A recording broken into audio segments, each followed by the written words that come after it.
tragedia del 23enne Mattia Battistetti travolto a Montebelluna dal carico di una gru mentre lavorava in un cantiere. Ai nostri microfoni le parole strazianti di mamma Monica. Nelle prime 9 ore di apertura 5.250 passaggi in più sulla pedemontana grazie al nuovo tratto Bassano-Montebelluna, il nostro viaggio tra gli automobilisti che hanno scelto di percorrerla. Era originario di Montebelluna e lavorava ad Altivole il 49enne di Querovas, morto nella notte lungo la Feltrina, è uscito di strada con la moto schiantandosi contro un muro. Operatori del turismo dei centri estivi, sono queste le categorie che la Regione vuole vaccinare già nei prossimi giorni, diffuse intanto le linee guida per la riapertura dei centri e campi estivi.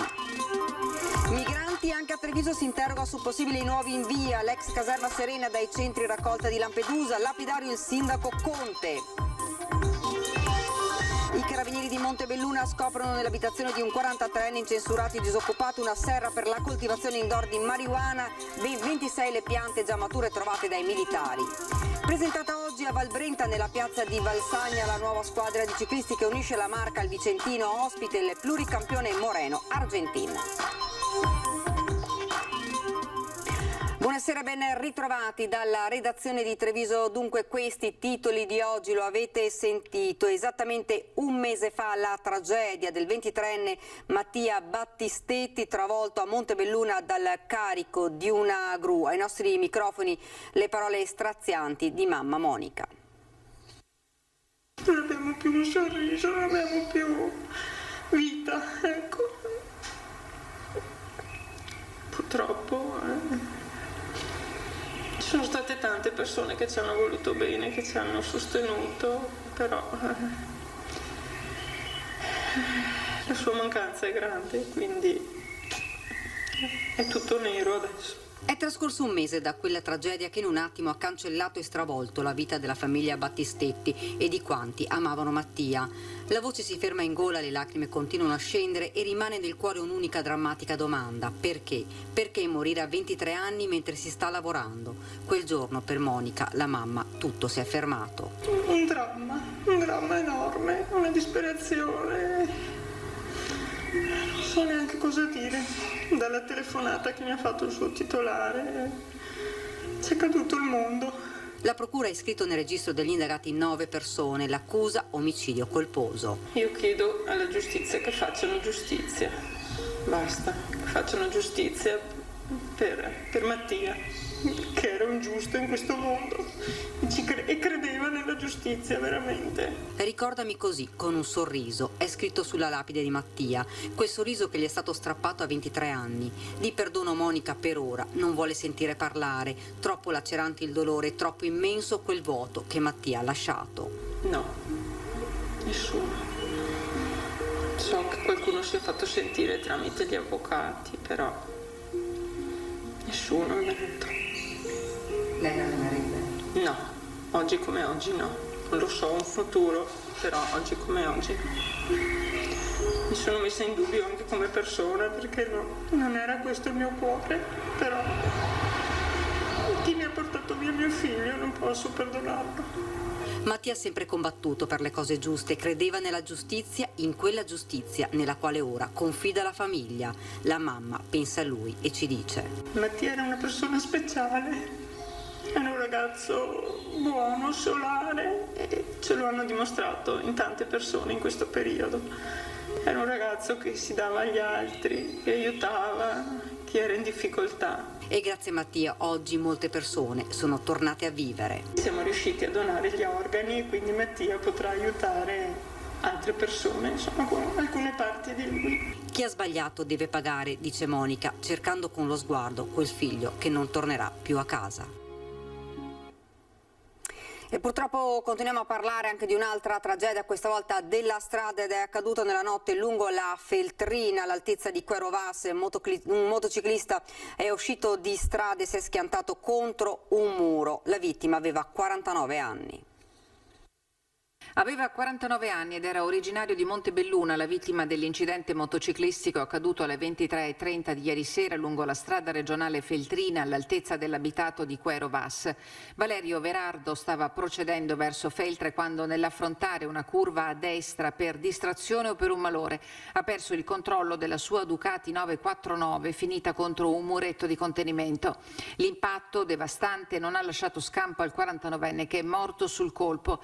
L'allarme ai soccorritori è stato lanciato dagli automobilisti di passaggio. A dichiarare il decesso di Valerio Verardo è stato il medico dell'equipaggio del SUEM arrivato da Feltre con i vigili del fuoco e i volontari del Basso Feltrino. I rilievi di legge sono stati eseguiti dai carabinieri di Quero. La notizia del dramma si è diffusa stamattina a Vas, dove l'uomo si era trasferito pur mantenendo i propri interessi professionali nella vicina provincia di Treviso. Valerio Verardo lavorava in un'azienda di Altivole e per molto tempo aveva vissuto a Badoere. Ed ora parliamo invece di Pedemontana. Nelle prime 9 ore di apertura 5.250 in più sulla Pedemontana Veneta grazie al nuovo tratto Bassano-Montebelluna, dati ufficiali diramati dal governatore Zaia. Il nostro viaggio tra gli automobilisti che hanno scelto di percorrerla per curiosità ma anche per verificare i tempi di percorrenza. Viaggio per bisogno o per curiosità? Per curiosità. Da dove viene? Montebelluna. E dove esce?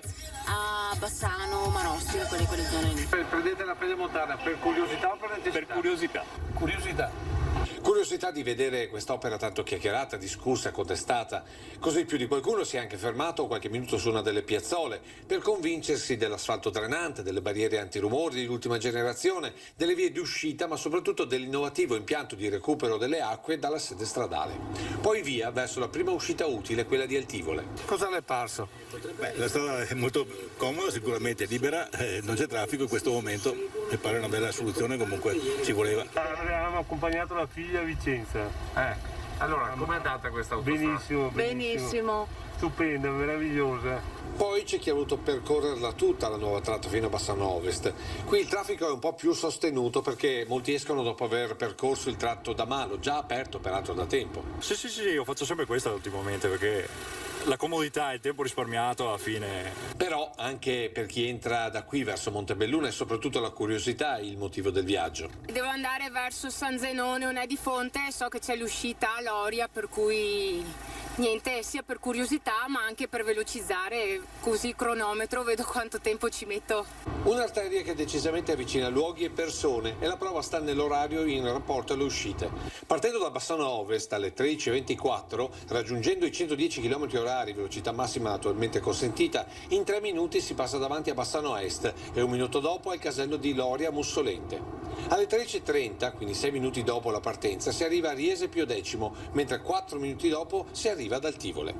Pochi secondi e spunta il Montello e si arriva all'uscita obbligatoria alle 13:41. Quindi ora da Bassano si raggiunge Montebelluna in 17 minuti con un pedaggio di 5,50 €.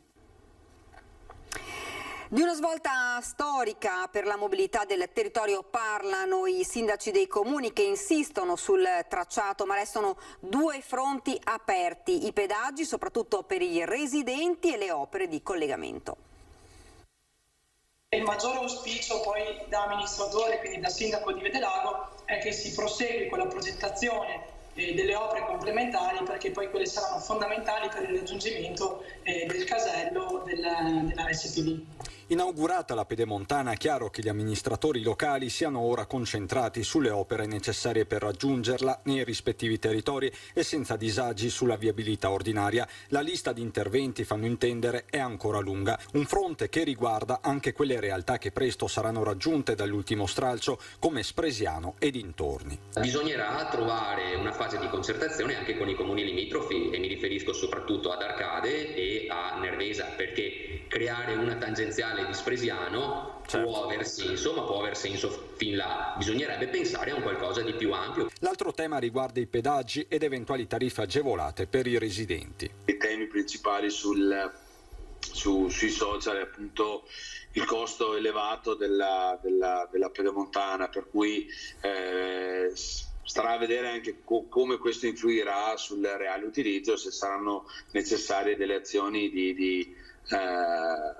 calmierazione dei prezzi quantomeno per i residenti. Sindaco di Montebelluna negli anni della realizzazione dell'opera e ora in Consiglio regionale, Marzio Favero lancia la sua proposta. A queste sfide si può rispondere solo creando un grande raggruppamento di comuni che in collaborazione con le province e la regione predispongono uno studio per riuscire a intervenire sulla viabilità attualmente a disposizione per risolvere alcuni nodi critici. Risorse importanti, aggiunge, potrebbero arrivare dallo stesso recovery plan a patto che i territori vengano coinvolti. Anche l'autonomia, insomma, viaggia sulla pedemontana.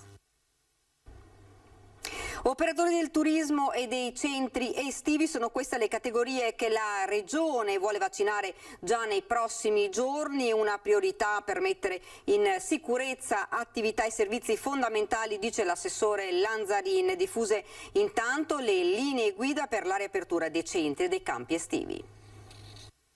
Stiamo anche ragionando della settimana prossima, vorremmo aprire per 2 categorie che secondo noi sono molto importanti: il mondo del turismo, quindi mettere in protezione tutti gli operatori del mondo del turismo, e poi l'altro settore che vogliamo mettere in protezione subito, insomma, è quello dei centri estivi, ricreativi, dei campi scuola per i ragazzi e gli adolescenti che si apriranno qui a breve.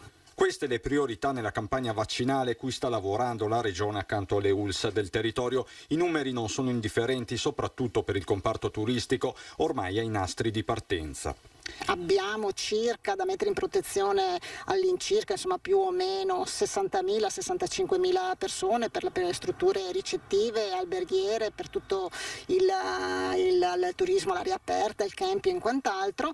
Da vaccinare quanto prima anche il mondo dei centri estivi che dal 7 giugno con il Veneto in zona bianca tornerà ad accogliere bambini e ragazzi. Siamo in contatto quindi con tutte queste realtà per la vaccinazione degli operatori, degli educatori, dei volontari, che sappiamo sono anche ragazzi molto giovani, e quindi mettiamo anche in protezione, insomma, una fascia molto giovane della nostra popolazione. Intanto sono state diramate le nuove linee guida regionali per la riapertura dei centri. Il principio, afferma Lanzarin, è stato quello della massima semplificazione. Genitori e operatori dovranno firmare un patto di responsabilità dove si impegnano al mantenimento di comportamenti corretti. Ogni centro disporrà poi di un referente Covid con i partecipanti suddivisi in gruppi omogenei, le cosiddette bolle. Ma novità di quest'anno: non ci saranno limiti numerici rigidi per le singole formazioni.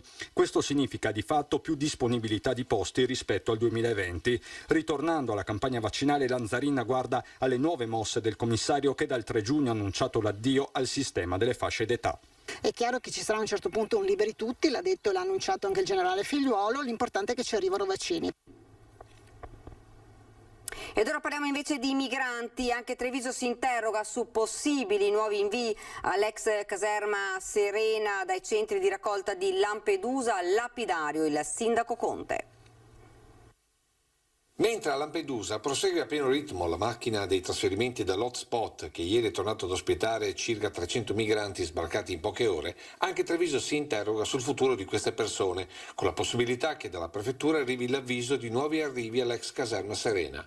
Chiara la risposta del sindaco. Ribadendo la necessità in questo momento di dire no ad ulteriori arrivi, perché le difficoltà che stiamo affrontando come città da un punto di vista sociale ci obbligano ad essere totalmente concentrati nel sostegno alla comunità trevigiana. Ex caserma che in realtà logisticamente sarebbe in grado di ricevere nuovi invii. Le unità continuano in un lento svuotamento e quindi non sono più arrivati nuovi richiedenti asilo. Questa situazione è stata sicuramente ben gestita da parte della prefettura. L'invito è quello di continuare in questa direzione. In realtà con il prefetto, con la quale ho un ottimissimo rapporto, sempre molto trasparente, al momento non mi ha ancora informato di nuovi arrivi e credo che quindi non ce ne saranno. Ed ora il caso del 58enne di Ponzano morto in casa da 3 mesi. Un vicino racconta di aver segnalato ancora ad inizio marzo che qualcosa non andava, ma il sopralluogo dei vigili non aveva fatto emergere la verità. È molto fastidioso perché ci siamo preoccupati subito appena abbiamo visto che i movimenti non c'erano più come una volta. A parlare, chiedendo però di non essere ripreso, è uno dei vicini di casa di Giancarlo Cavinato, il 58enne di Ponzano ritrovato senza vita nel suo appartamento di via Cautorta. Era morto da almeno 3 mesi Cavinato, ma il vicino rigetta l'accusa che nessuno si sia preoccupato per lui in quell'arco di tempo. Non vedendolo più, notando l'alloggio chiuso, l'auto sempre allo stesso posto, a inizio marzo aveva scritto all'amministratore condominiale Carlo Malaguti, che a sua volta si era rivolto ai vigili subito usciti in sopralluogo. Gli ho detto: guardate, a volte si sente puzza, è da tempo che non si vedono movimenti e vedete voi di fare qualcosa? Ma se fosse un morto dentro, una puzza tremenda si sentirebbe dappertutto, non si resiste neanche. Vabbè, ho detto, allora probabilmente mi sbaglio io. E l'altro giorno sono venuto a sapere che il signor Cavinato era da 3 mesi morto dentro, povero. A questo punto è inutile che il sindaco ci dica che i vicini non si sono attivati. Ci siamo altro che attivati. È il sindaco che purtroppo non ha le persone che fanno indagini adeguate. Da quel giorno ci sono voluti altri 2 mesi per scoprire che il 58enne era in casa, stroncato da un infarto. Il sindaco Antonello Baseggio non ci sta però a vedere addossare tutta la colpa sul comune, anche perché quando è partita quella segnalazione Cavinato non lo si vedeva già da 4-6 settimane. A seguito del controllo della polizia locale, 2 agenti che si sono recati e non hanno riscontrato cattivi odori. Hanno chiesto ai vicini di casa quali erano le abitudini ed è risultato che il povero Cavinato mancava a volte per più settimane. Questo chiaramente non ha destato una preoccupazione tale da dover pensare a chiamare i vigili del fuoco ed abbattere la porta. Certo, è un caso che ci rende tutti colpevoli, quindi il comune non è che si tira indietro. I carabinieri di Montebelluna hanno scoperto nell'abitazione di un 43enne incensurato e disoccupato una serra per la coltivazione indoor di marijuana, ben 26. Le piante già mature trovate dai militari insieme a infiorescenze essiccate per circa 500 grammi, foglie recise dalle piante pronte per il processo di essiccazione per un peso di 50 grammi, nonché materiale vario occorrente per la coltivazione ed il confezionamento dell'illecita sostanza. L'uomo è stato arrestato e successivamente rimesso in libertà. Ed ora ci fermiamo per una piccola pausa pubblicitaria.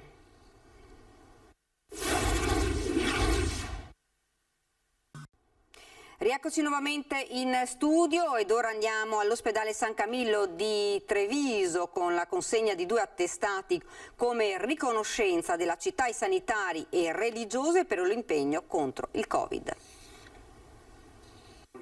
Treviso ringrazia il suo ospedale di San Camillo e lo fa con 2 attestati consegnati dal sindaco al personale sanitario e alle religiose.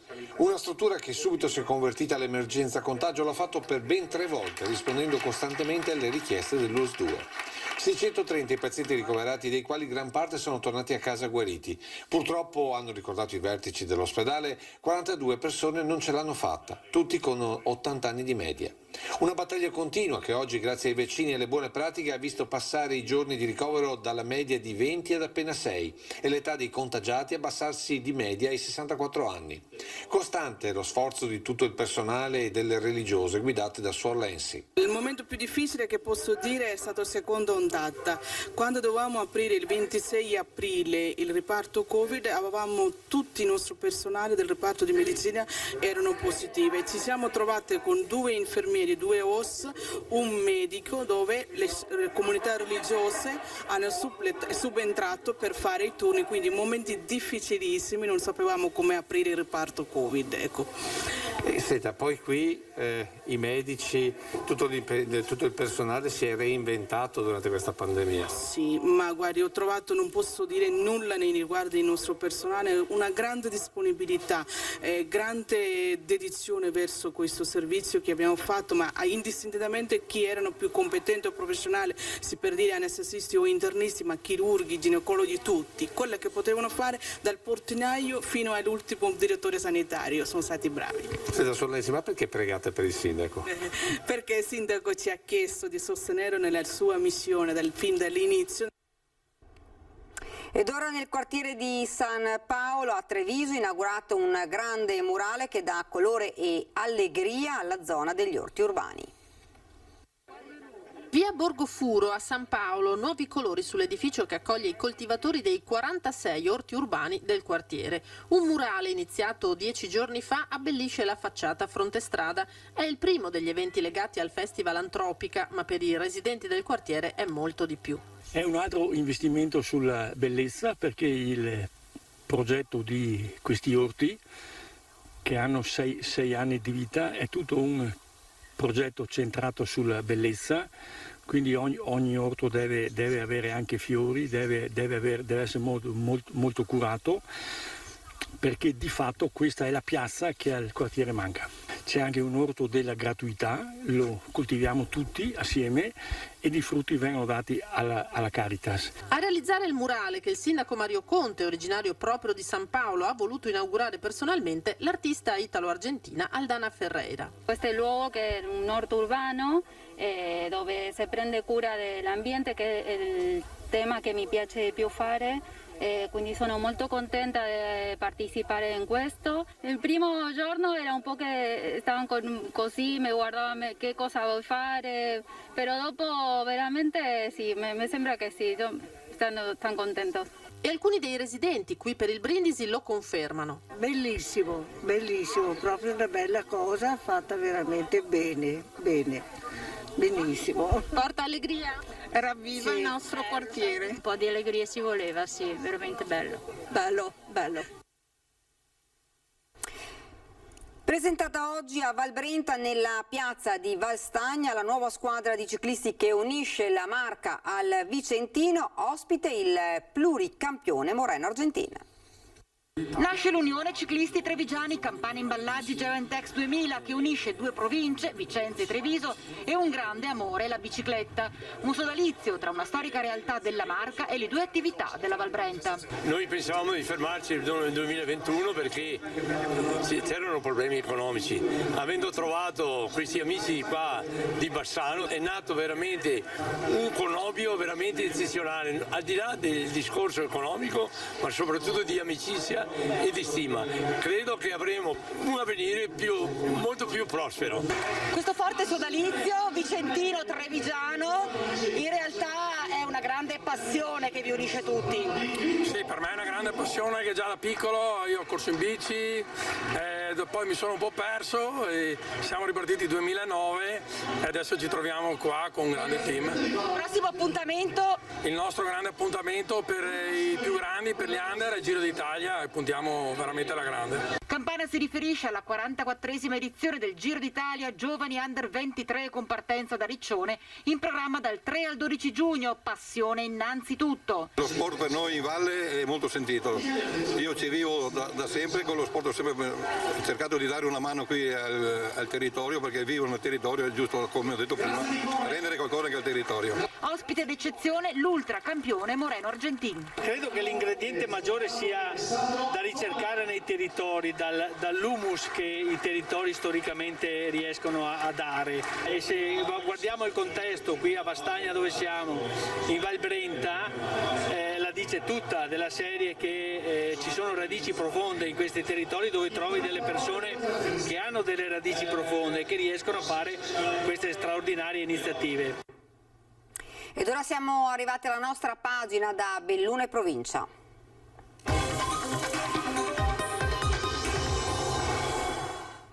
In primo piano un dramma a Lamon, un uomo di 65 anni è morto in seguito ad un incidente domestico mentre lavorava nell'abitazione della suocera a Lamon, gravemente ferita anche la moglie che lo stava aiutando a rimuovere una vecchia cisterna.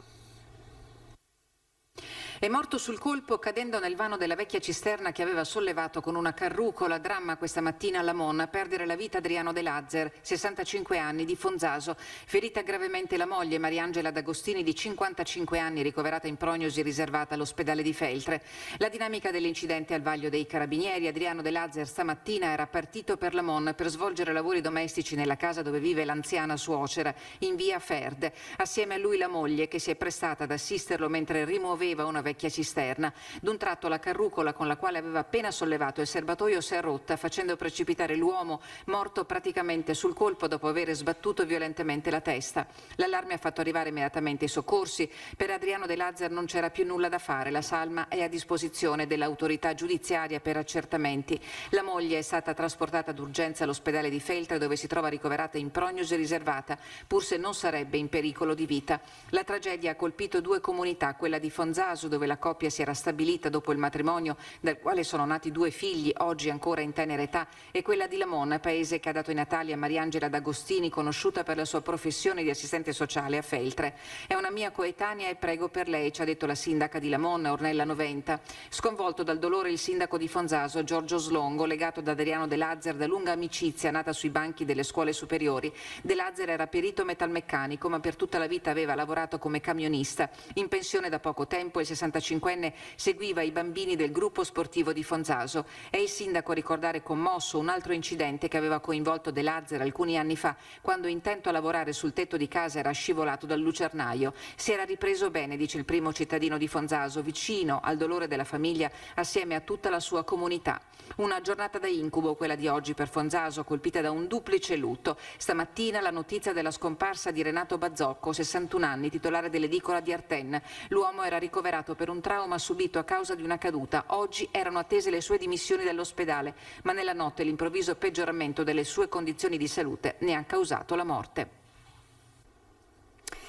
Ed è lutto a Belluno per la morte improvvisa di Alfonsina Tedesco, tra i volti più noti della pubblica amministrazione bellunese, segretaria comunale nei principali centri della provincia, aveva concluso la sua carriera nel comune capoluogo a Palazzo Rosso. Aveva ricoperto lo stesso ruolo anche a San Donà di Piave, era in pensione da settembre 2019. Tanti ricordi commossi, tra questi quello di Maria Antonia Ciotti, ex sindaco di Piave di Cadore. Non potrò mai dimenticare l'aiuto che hai dato a noi amministratori, le parole di Ciotti. Nata in provincia di Benevento nel 1955, risiedeva a Valle di Cadore.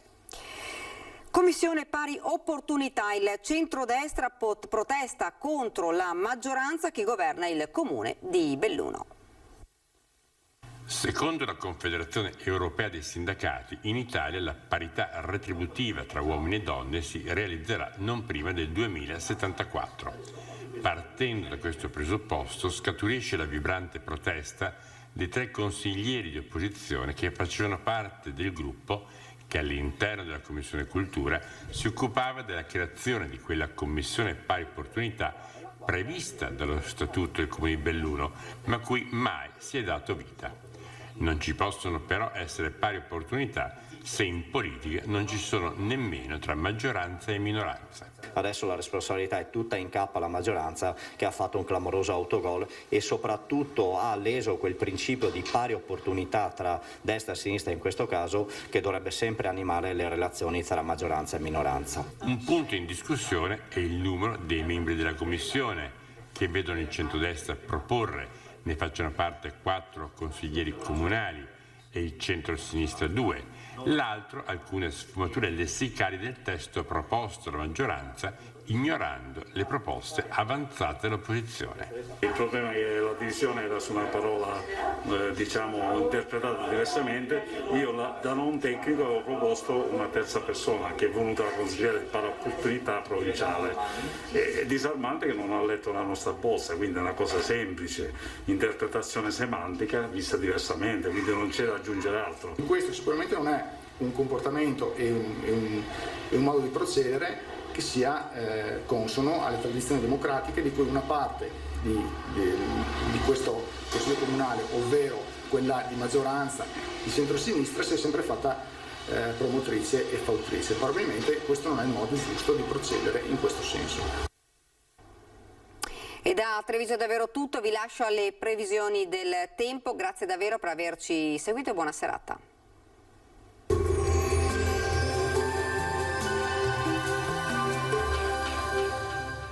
Cooperativa Agricola Volpago. Da noi trovi la carne fresca di prima qualità, genuina e salutare per il tuo benessere. Ci trovi a Volpago del Montello, Pieve del Grappa e Trebaseleghe. Benvenuti al meteo. L'alta pressione prevale sull'Italia, proteggendo così anche il nostro territorio. Domenica 30 maggio splenderà il sole, ma vediamo insieme il dettaglio. Sul Veneto la nostra grafica ci mostra una situazione più che buona, sarà infatti una giornata ampiamente soleggiata. Questo mese alquanto variabile ci ha però insegnato che nelle ore pomeridiane saranno possibili degli acquazzoni in montagna che in alcune zone potrebbero estendersi fin verso le pianure. Temperature sostanzialmente stazionarie, minime tra 7 e 15 gradi, valori massimi compresi invece tra i 20 e i 25 gradi all'incirca. Ci spostiamo ora sul Friuli Venezia Giulia, anche qui poche novità, tanto sole ovunque, solo con occasionali annuvolamenti, ma in genere innocui. Temperature minime tra 10 e 13 gradi, massime sui 22-23 gradi. Infine uno sguardo al Trentino Alto Adige, dove sarà soleggiato, qualche addensamento potrebbe coprire il cielo, ma senza ulteriori conseguenze. Temperature minime intorno ai 6-10 gradi, massime infine sui 23 gradi all'incirca. Dal meteo per ora è tutto, vi auguro un buon proseguimento in compagnia di Antenna 3.